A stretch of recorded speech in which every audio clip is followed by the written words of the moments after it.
కాకినాడలోని అంబేద్కర్ విగ్రహం వద్ద సామాజిక న్యాయ సమితి అంబేద్కర్ బుద్ధ విహార్ నాయకులు నిరసన కార్యక్రమం చేపట్టారు. ఈ సందర్భంగా భానుమతి, డాక్టర్ బాబ్జీలు మాట్లాడుతూ దళితులపై దాడి చేసిన వారిపై ఎస్సీ/ఎస్టీ అట్రాసిటీ కేసు నమోదు చేయాలని, ఎక్కడైతే బుద్ధుని విగ్రహం తొలగించారో అక్కడే ఆ విగ్రహాన్ని పునఃప్రతిష్ఠించాలని డిమాండ్ చేశారు.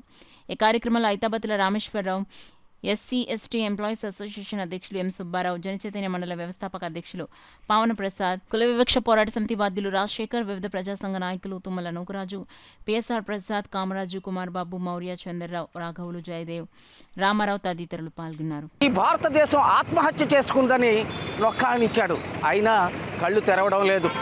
బాబాసాహెబ్ చెప్పాడు, బ్రాహ్మణ మతానికి, హిందూ బౌద్ధానికి జరిగిన సంఘర్షణే ఈ కుల వ్యవస్థ, ఈ అసమానత వ్యవస్థ. అంచేత ప్రపంచ అసమానతలు పోవాలి, ప్రపంచంలో అసమానతలు పోవాలంటే బుద్ధుని బోధనలే శిరోధర్యమని బాబాసాహెబ్ డాక్టర్ అంబేద్కర్ సెలవిచ్చాడు. అందుకే 1956 అక్టోబర్ 14న లక్షలాది అనుయాయులతో బౌద్ధాన్ని తీసుకుని బౌద్ధ భారత్ దిశగా అడుగులు వేశాడు. ప్రభుత్వ భారత్ నిర్మించాలని ప్రజల్ని కోరాడు.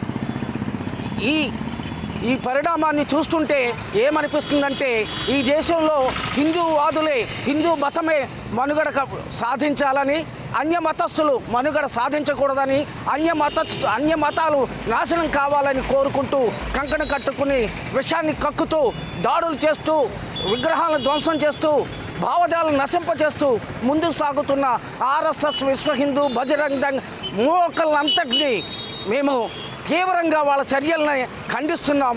ఖబర్దారాన్ని వాళ్ళకి హెచ్చరిస్తున్నాం. భవిష్యత్తులో వాళ్లకు గుణపాఠం నేర్పుతామని తెలియజేస్తున్నాం. చీరలు కట్టుకుని, పచ్చ చీరలు కట్టుకుని, బ్లూ చీరలు కట్టుకుని లేడీస్ కూడా చాలా ప్రతిఘటించారు. అందుకని వీళ్ళు వేలాది మంది ఆర్ఎస్ఎస్ వాళ్ళు వచ్చి వాళ్ళని తోసేయడం, కొట్టేయడం కూడా చేస్తుంటే చాలా దుర్మార్గము. ప్రపంచ దూత, మరి ప్రపంచ శాంతి దూత అని చెప్పుకునేవాడు మోడీ కూడా ఐక్యరాజ్య సమితికి వెళ్ళి, నేను భారతదేశంలో పుట్టాను, బౌద్ధ దేశంలో పుట్టాను, నేను బౌద్ధుని, బౌద్ధ దేశం మాది, శాంతి దూతలం మేము అని చెప్పిన మోడీ ఈ రోజుని ఒక స్టేట్మెంట్ కూడా ఇవ్వలేదంటే చాలా దురదృష్టకర విషయము. అంచేత ఈ రోజున మేము చెప్తున్నాం, మిత్రులారా, మీరందరూ కూడా, దళితులందరూ కూడా ఏకం కావాలి, ప్రతిఘటన ఉద్యమానికి సిద్ధపడాలి. ఈ మతోన్మాదమైన ఆర్ఎస్ఎస్ వాళ్ళకి గుణపాఠం చెప్పడానికి మనమందరూ కూడా సిద్ధం కావాలి. ఈరోజు రేపు మన మీద కూడా అదే దాడి కావచ్చు, మన బుద్ధవిహారం మీద కూడా రావచ్చు. రాసిన వచ్చిన వాడు తిరిగి వెళ్ళకుండా మనం చేయాలి. ఎవడు వచ్చినా సరే, ఆర్ఎస్ఎస్ వచ్చినాడు సరే, వాడు తిరిగి వెళ్ళకూడదు. అంత ఆ రకంగా మనం తయారు కావాలని హెచ్చరిస్తున్నాం. ఆర్ఎస్ఎస్ వాడిని హెచ్చరిస్తున్నాం. జాగ్రత్త, ఖబర్దార్ ఆర్ఎస్ఎస్.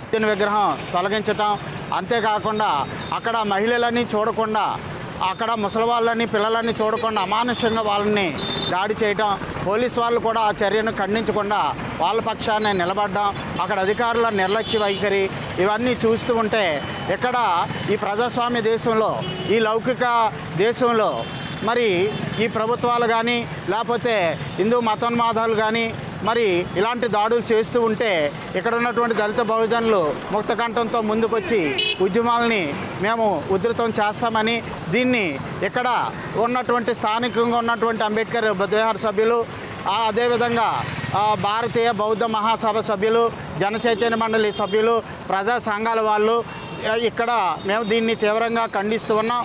ఎప్పటికైనా అక్కడ ఎవరైతే అక్కడ ఉన్నటువంటి దళితుల మీద అమానుషమైనటువంటి దాడి చేశారో వాళ్ళని కఠినంగా శిక్షించాలని, వాళ్ళ మీద ఎస్సీ/ఎస్టీ అట్రాసిటీస్ యాక్ట్ ద్వారా వాళ్ళ మీద కేసు నమోదు చేయాలని మేము కోరుతూ ఉన్నాం. జై భీమ్, జై భీమ్.